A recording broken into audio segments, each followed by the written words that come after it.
All right. The 2025 college football regular season has come to a close. Well, it's almost finished after this Saturday, but Ohio State overcomes adversity, beats Michigan at the Big House, and of course, Indiana pretty much cruise control over Purdue. This is gonna be an epic matchup because these two haven't played each other all season long.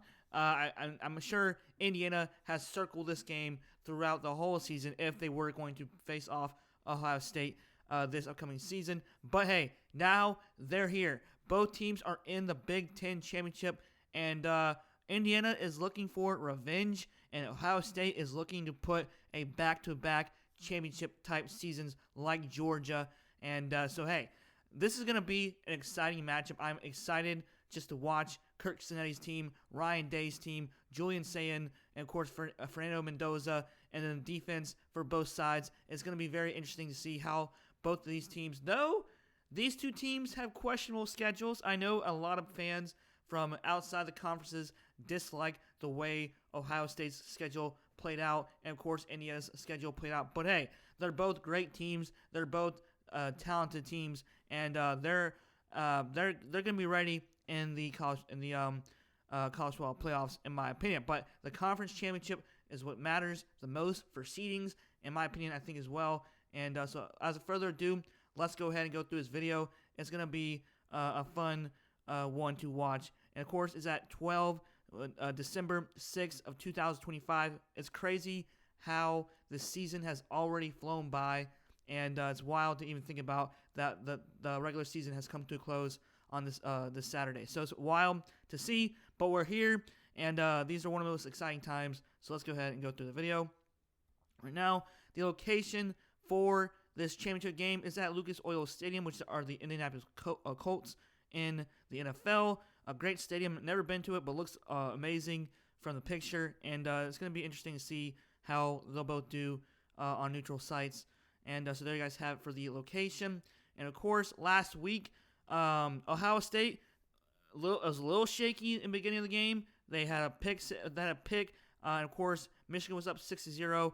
Could have been worse, but hey, they overcame the adversity at the Big House. Great environment. Of course, it was snowing, but hey, Jeremiah Smith, Carnell Tate, and they got some studs at receivers as well. I mean, they couldn't stop Ohio State, and of course, Bryce Underwood couldn't really do anything against Ohio State's defense. So hats off to Ryan Day for finally beating Michigan for a while. They were like 0-4, and so yeah, that's over with, and they're getting ready for the conference championship. And of course, Indiana cruise control against Purdue. They killed them 56-3. So both teams are undefeated. Both teams are 8-0. So I think these are the only two teams left, if I'm not mistaken, that are undefeated. So I think these are the two. So one team will be undefeated left in college football. So there you guys have it for last week. In the previous meeting, of course, not great what you wanted to see last year when Indiana faced off Ohio State, and Ohio State won 38-15. And of course, Ohio State leads on a whopping 81 wins, 12 losses, and 5 ties. Not really great, but Indiana and Kirk Cinetti are on the come up, and I think that they're going to do some damage in the near future versus Ohio State. Maybe. We shall see. All right, so these stat leaders, I know that not all stars will be on this offense and defense top 3 position players, but quarterback Julian Sayin had a great game against Michigan. I'm about to say Michigan State. Michigan in the snow has some solid key moments, especially, and also it's nice to know that you also have 2 or 3 of the best receivers in the league with Jeremiah Smith and of course Carnell Tate, and they're going to be 2 top 5 draft picks in the future as well. He went 19 for 26, 233 yards of passing, had 9.0 per throw. He had 3 touchdowns and had 1 interception. That was pretty good defended by Michigan in the first quarter. Running back Bo Jackson, he was one of the key guys in this game against Michigan. Had a few key runs that pretty much killed the momentum for Michigan. He had 22 carries, 117 yards of rushing, averaged about 5.3 per carry.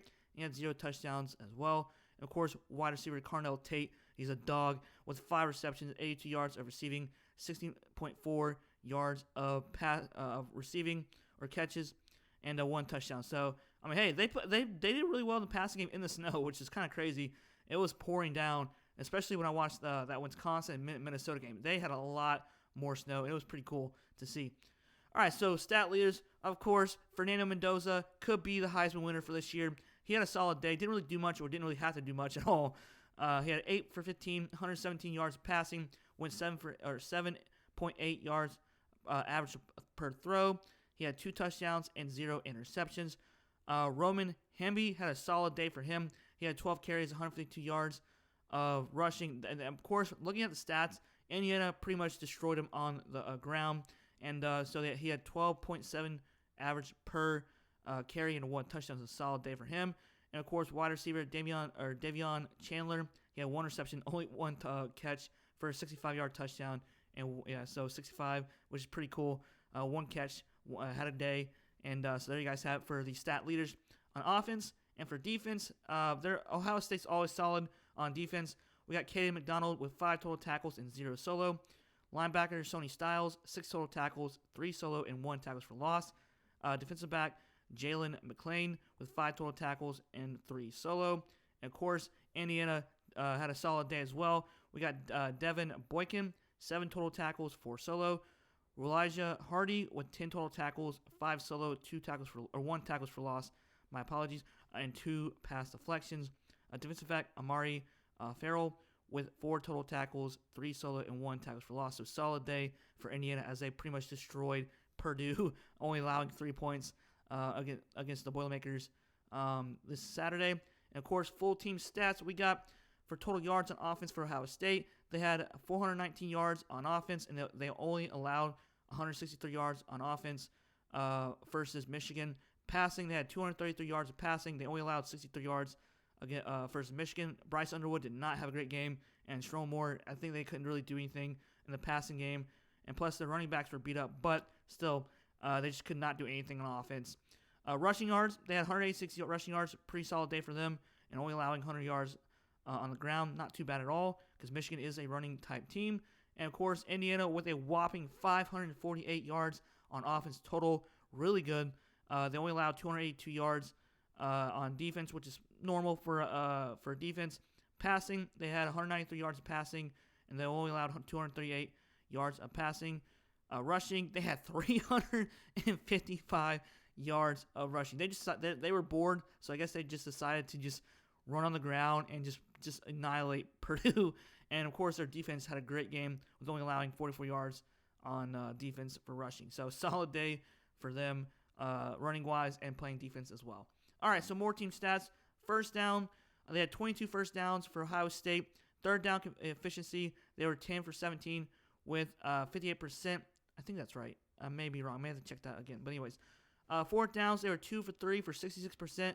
They had some key moments going down fourth down. Turnovers, they did have that 1 pick in the first quarter, and they had 1 forced turnover on defense. They had 6 penalties, so they maybe need to clean that up a little bit with 72 yards in total. And, of course, also, it was kind of a low-scoring game because Ohio State definitely had control of the game throughout the whole time with the time of possession. So they had 40 minutes and 1 second of time possession. And, of course, for Indiana, they also had 22 first downs. They were 4 for 8 for third down efficiency with 50%. They did not go on fourth down. Turnovers, they had 0 turnovers on offense. Solid day for them. They forced 2 turnovers on defense. Great game from them. Penalties, only had 2 penalties, which is pretty good. And time possession was 26 minutes and 52 seconds for the more team stats. For there you guys have it. And, of course, the team's comparison. And Ohio State is ranked first out of 136 schools, and their rating is 32.4 points for the overall rating. Offensive rank, they're ranked 6 out of 136 schools and average about 40.4 points per game. Defense ranked first out of 136, only allowing 8.3 points per game. Really solid. The record is at 7-0 at home. They only beat Texas, which at the time Texas was ranked first. But hey, Texas should be able to get in the playoffs, in my opinion, because they did beat Texas A&M, who was ranked third in the nation. So we'll see how all that plays off. Also, they did beat Vanderbilt and Oklahoma, but them two may possibly get in before Texas. We'll see how all that works. That's going to be crazy. So maybe in the future, they're going to expand the playoffs as well. So record away, they're 5-0. They won against 17 Illinois, and of course, number 15th Michigan. And the record is 3-0 in the conference or overall in the record. Indiana, they're ranked second out of 136 with 29.9 points overall. Offensive ranked, they're 6th out of 136 with averaging about 40.6 points per game. I think they had it's only 40 points because they had a low-scoring game against Oregon and they had 30 points against Oregon, and they had a low-scoring game against Iowa. It was like 20-16 or something like that. So that was a crazy game. Defense, they're ranked 2nd out of 136, right behind Ohio State, which is only allowing 11.2 points per game. Record at home is 7-0 with a win of over 9, ranked 9th. Illinois, which I picked Illinois over this game because I really thought they were going to be a good team. But that was Indiana just destroyed Illinois. And record away is 5-0 versus Oregon. That was a great game, and which Indiana shocked me at Oregon. So, hey, anything can happen with Indiana. And, of course, the record is 2-0. So there you guys have the team's comparison. Oh, man, this is going to be a tough prediction. I know I'm probably going to get a lot of hate for this because usually I do trying to do a non-biased prediction because I feel like I've been picking Indiana against Indiana. I think I'm still going to pick against Indiana. I don't know how well they're going to do against Ohio State, so this is going to be Ohio State's real test is Indiana. But I think that I just can't bet against Ohio State because they're always going to be in the mix, especially when it comes to playoffs. And I think that Ohio State is going to win by -6 points, and the score is going to be 32-26. But guys, this is just a prediction. Hey, if I'm wrong, you guys can roast me in the chat. Just comment down below what you guys think. Who is going to win this game? It's going to be. I feel like it's going to be a toss-up, but because it's a Big Ten championship, maybe Ohio State is going to get ready for the playoffs, and maybe they'll slack off, or they want this game more because they see Indiana trying to be like Ohio State, and they'll be able to get a lot of slack. But anyways, I'm still going to pick Ohio State in this one. I'm sorry, Indiana. I like Kirk Cinetti. I like the Hoosiers. But I think that my gut is going to go still with Ohio State with -6. And so comment down below. And see you guys next time in the next video. Seth Wood here. Y'all have a great rest of the night. And peace out.